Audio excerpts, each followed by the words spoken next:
सरबराह इस्माइल हानिया Tehran में कातिलाना हमले में शहीद। हमला मकामी वक्त के मुताबिक रात 2 बजे हुआ। इस्माइल हानिया तेहरान में साबिक फौजियों की खुसूसी रिहाइशगाह में मुकीम थे। इस्माइल हानिया को गाइडेड मिसाइल से निशाना बनाया गया।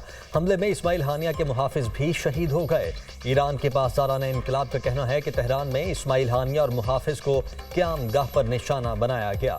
इस्माइल हानिया ईरानी सदर की तकरीब हल्फ बर्दारी के लिए तेहरान आए थे। इस्माइल हानिया की इस शहादत पर ईरान का 3 रोज़ा शोक का ऐलान। इस्माइल हानिया की नमाज जनाजा कल तेहरान में फ़लस्तीन स्क्वायर पर अदा की जाएगी। हमास सरबराह की जुमे के रोज़ दोहा में तदफीन होगी।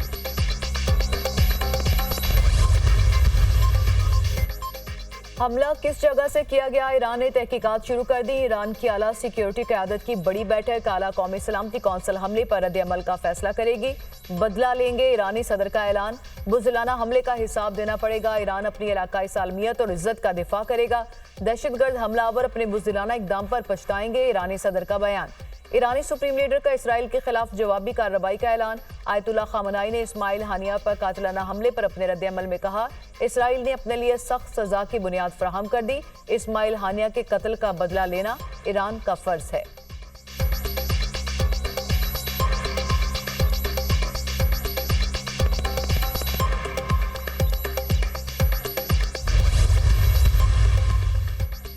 इस्माइल हानिया की शहादत पर हमास का भरपूर जवाब देने का ऐलान। इस्माइल हानिया पर हमला बुज़दिलाना कार्रवाई है, बदला लेंगे। हमले के संगीन नताइज बरामद होंगे।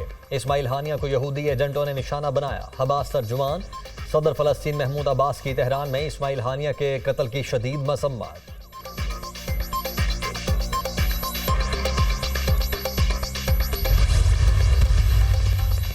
अमेरिका एक बार फिर इसराइल के हक में सामने आ गया। अमेरिकी वज़ारत दिफा अलाइड ऑस्टिन ने कहा कि इसराइल पर हमला हुआ तो दिफा करेंगे।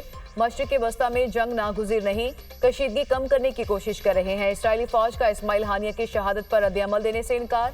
अमेरिका इस्माइल हानिया के कत्ल में मुलव्विस नहीं। इस्माइल हानिया के कत्ल से मुतालिक मालूमात नहीं। हमले से मुतालिक कयास आराई बहुत मुश्किल है। गजा में जंगबंदी और यरगमालियों की रिहाई अहम है। कशीदगी में कमी जंगबंदी से ही मुमकिन है। अमेरिकी वज़ीर ख़ारजा एंटनी ब्लिंकन।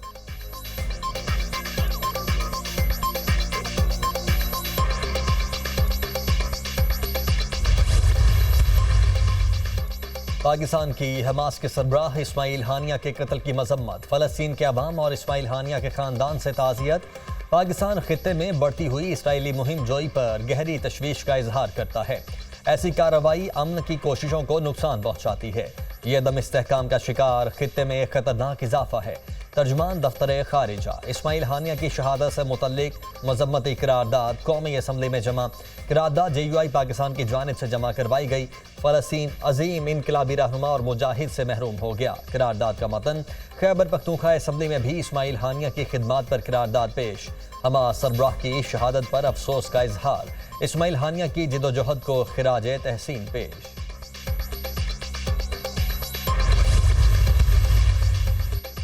इस्माइल हानिया के कत्ल पर आलमी बरादरी का इजहार अफसोस। चीन की हमास रहनुमा इस्माइल हानिया पर हमले की शदीद मज़म्मत। तर्जुमान चीनी वज़ारत ख़ारजा का कहना है कि इस्माइल हानिया के कत्ल पर तशवीश है। चीन का तसादुम और कशीदगी से बचने के लिए गाज़ा में फौरी जंगबंदी पर जोर। रूस ने इस्माइल हानिया के कत्ल को नाकाबिले कबूल और सियासी कत्ल करार दे दिया। इस्माइल हानिया के कत्ल कशीदगी में मजीद इजाफे का बाइस बनेगा। तुर्किया की इस्माइल हानिया के कत्ल की शदीद मज़म्मत। इस्माइल हानिया के कत्ल का मकसद गाज़ा जंग को इलाकाई सतह तक फैलाना है। हमले से जाहिर होता है कि नेतन्याहू की हुकूमत का अमन का कोई इरादा नहीं। तुर्क वज़ारत ख़ारजा।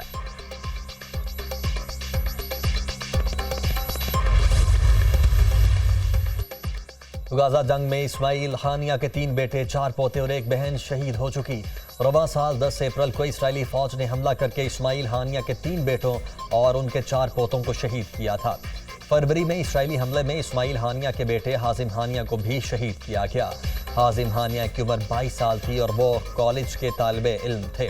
जून में इस्माइल हानिया की बहन के घर पर मिसाइल हमला किया गया, जिसमें इस्माइल हानिया की बहन और उनके खानदान के 13 अफराद शहीद हुए। इस्माइल हानिया ने अपने बेटों की शहादत पर कहा, शहादतों से हमें आज़ादी की उम्मीद मिलती है। किसी कीमत पर अपने मकसद से पीछे नहीं हटेंगे। इसराइल के बदतरीन मजालिम और ख़ानदान के 60 से ज़ायद अफराद की शहादत के बावजूद हानिया का हौसला बुलंद रहा।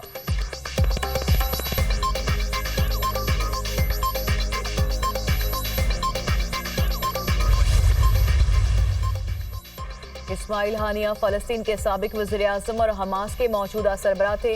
उन्होंने 2009 में इस्लामी यूनिवर्सिटी से डॉक्टरेट की एजाज़ी डिग्री हासिल की। मई 2017 के इंतखाब के बाद खालिद मशअल की जगह हमास के सरबराह मुंतखब हुए। 1988 में हमास के गजा में अहम मुज़ाहमती तहरीक के तौर पर सामने आए और उन्हें गिरफ्तार किया गया। इस्माइल हानिया को हमास के रहनुमाओं के एक ग्रुप के साथ लेबनान फ़लस्तीनी सरहद पर मरजुल ज़हूर में जलावतन कर दिया गया, जहां उन्होंने 1992 में एक पूरा साल जलावतनी में गुजारा। इस्माइल हानिया गजा जंगबंदी मुज़ाकरात में बतौर मुज़ाकरातकार शरीक थे।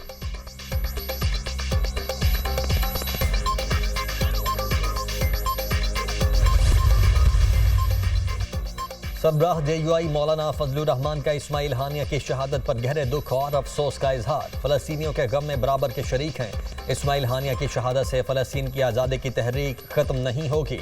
मौलाना फजलुर रहमान का इसराइली जारियत और इस्माइल हानिया की इस शहादत पर जुमे को मुल्क गिर एहतजाज का ऐलान। अमीर जमात इस्लामी हाफिज नईमुर रहमान ने कहा, मुस्लिम हुक्मरानों की खामोशी इसराइल की ताकत बनी हुई है। इसराइल 85% गाजा को तबाह कर चुका है। जब ये लावा फटेगा तो कुछ नहीं बचेगा। इसराइल 7 अक्टूबर को हार चुका है। अब वो हमास से नहीं लड़ पाता। हमें पूरी दुनिया के मुसलमानों के तर्जुमान बनना होगा।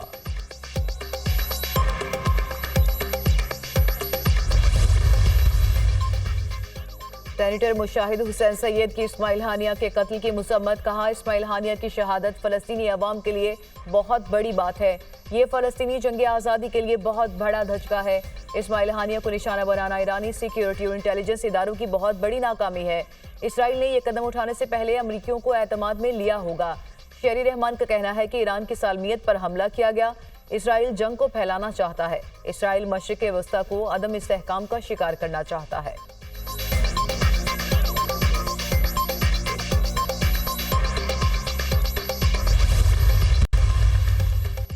कौमी असम्बली कायमा कमेटी पार्लिमानी उमूर ने इलेक्शन एक्ट 2017 में तरामीम की मंजूरी दे दी। 6 अरकान ने बिल की हिमायत, 4 ने बिल की मुखालफत की। हुकूमत ने बिल की हिमायत कर दी। JUI ने राय शुमारी में हिस्सा नहीं लिया। पीपल्स पार्टी का कोई रुकन कमेटी इजलास में शरीक नहीं हुआ।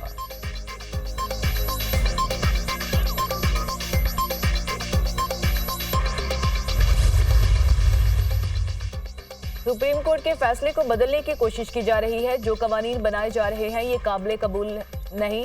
मुल्क में अंधेर नगरी और चौपट राज है। पीपल्स पार्टी ने जमहूरियत का लबादा उड़ रखा है। मुस्लिम लीग नून ने अपने जाती मफादात को तरजीह दी। इन दो सियासी जमातों ने अपने आप को बचाने के लिए मुल्की सालमियत को दाव पर लगा दिया। इलेक्शन कमीशन आला कार बना है। मुल्की इदारे मफलूज हो चुके हैं। हमारे अरकान कौमी असम्बली की वफादारियां तब्दील करवाने की कोशिश की जा रही है। करप्ट लोग अपने आप को बचाने के लिए सब कुछ कर रहे हैं। अगर ये सब करना है तो पार्लियामेंट को बंद करके मार्शल लॉ लगा दें। सेनेटर शिबली फराज की मीडिया टॉक।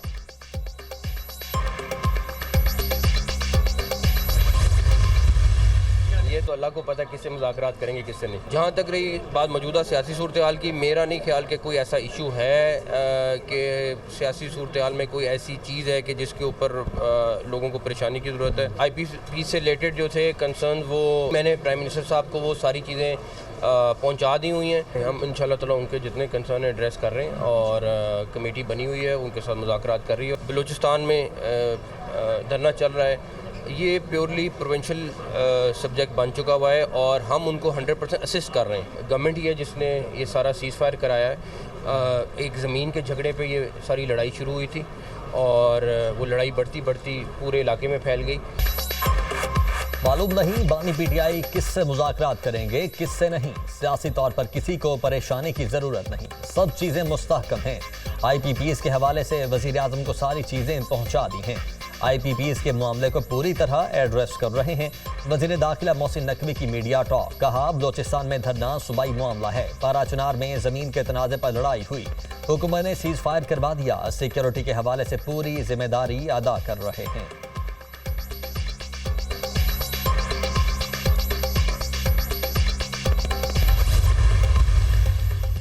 वज़ीर आला पंजाब मरीम नवाज के ज़ेर सदारत खुसूसी इजलास। रोड्स बहाली प्रोग्राम की 471 सड़कों की मंसूबों का जायजा। मरीम नवाज का 15 सितंबर तक तामीरात शुरू करने का हुक्म।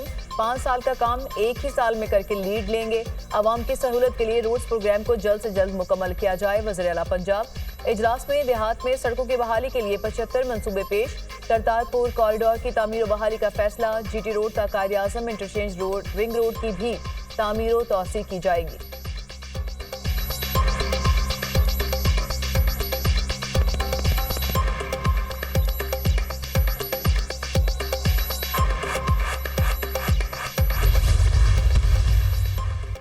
इंसदाद दहशतगर्दी एक्ट के तहत दर्ज मुकदमे की समाअत। रऊफ हसन का 2 रोज़ा जिस्मानी रिमांड मंजूर। CTD के हवाले अदालत ने रऊफ हसन के 5 रोज़ा जिस्मानी रिमांड की इस्तदा मुस्तरद कर दी। इंसदाद दहशतगर्दी अदालत इस्लामाबाद का रोजाना की बुनियाद पर मेडिकल चेकअप करवाने का हुक्म।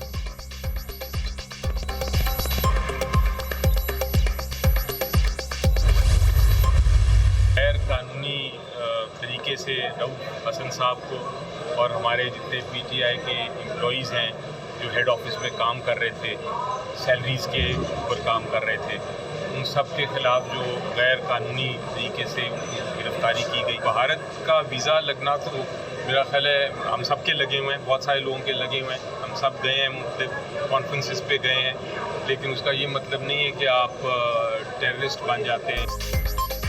रऊफ हसन को गैर कानूनी तरीके से गिरफ्तार किया गया। उनका साइबर क्राइम से कोई ताल्लुक नहीं, जुर्म साबित ही नहीं।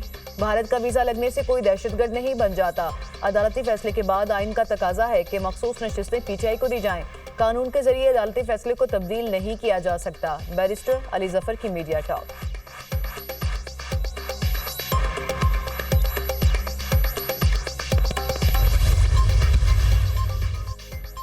PTI को जलसे की इजाजत न देने और अदालती हुक्म पर अमल दरामद न करने पर तौहीन अदालत केस। इस्लामाबाद हाई कोर्ट के चीफ जस्टिस का जिलाई इंतजामिया को शो कॉज नोटिस जारी करने का इंदिया। कल तक फ्रीकैन जलसे से मुतल्लिक मामला तय करके आगाह करें। मामलात हल न हुए तो शो कॉज नोटिस के लिए तैयार हो जाएं। चीफ जस्टिस आमिर फारूक के रिमार्क्स।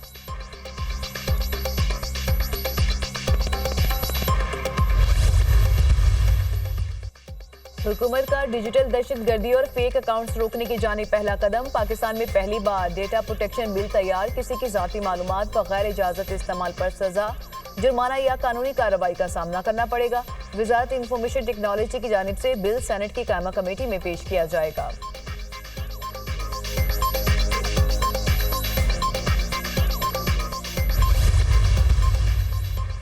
जमात इस्लामी का महंगाई और महंगी बिजली के खिलाफ धरना 6ठे रोज भी जारी। अमीर जमात इस्लामी का मुल्क भर में धरने शुरू करने का ऐलान। धरना किसी वक्त भी मार्च में तब्दील हो सकता है, ऑप्शन मौजूद है। इस धरने का नारा डी चौक है। सारे गैर कानूनी मुआहदे मनसूख किए जाएं। मुफ्त बिजली, मुफ्त गाड़ियां, मुफ्त तेल सब बंद किया जाए। टैक्सेस का नया स्लैब खत्म किया जाए। कोई समझौता नहीं होगा। मुतालबात पूरे न हुए तो हुकूमत गिराव तहरीक शुरू हो सकती है। अमीर जमात इस्लामी हाफिज नईमुर रहमान का धरने से खिताब।